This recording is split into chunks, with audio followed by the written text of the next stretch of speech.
Je l'ai choisi parce que j'aime beaucoup le style, ce que ça représente, le dôme, l'art nouveau, et aussi parce qu'il est à la base du mouvement steampunk, un mouvement que j'aime beaucoup. Je m'appelle Baptiste, je suis ingénieur, j'aime beaucoup l'art, j'aime beaucoup dessiner, et je suis ici pour présenter une œuvre que j'ai aimée.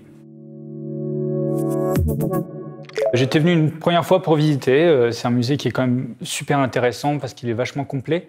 On y trouve beaucoup de choses intéressantes sur Paris, que ce soit le style haussmannien, que ce soit le Moyen-Âge, que ce soit la création Notre-Dame de Paris, plein de choses sur l'histoire de Paris. Je trouve ça super intéressant et j'ai aimé me balader. C'était très compliqué d'ailleurs de faire un choix d'une œuvre que j'ai bien aimée.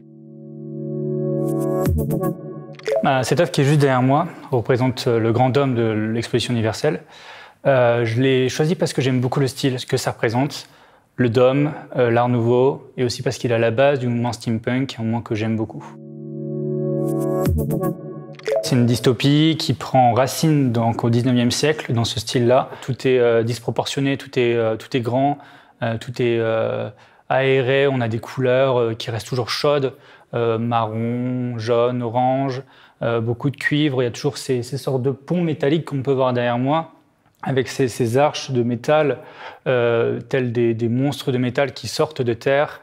Et quand je suis passé là-dessus, je me suis cru dans ce monde, dans cet univers. Ça m'a fait voyager, j'ai vu cette grandeur et j'ai été transporté.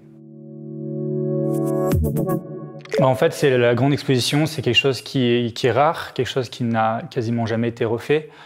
C'est là aussi est née la Tour Eiffel, qui devait être détruite et qui est restée, et heureusement. Il reste des petites briefs par-ci par-là avec le Grand Palais, qui reste dans ce style et qui me fait aussi penser au steampunk.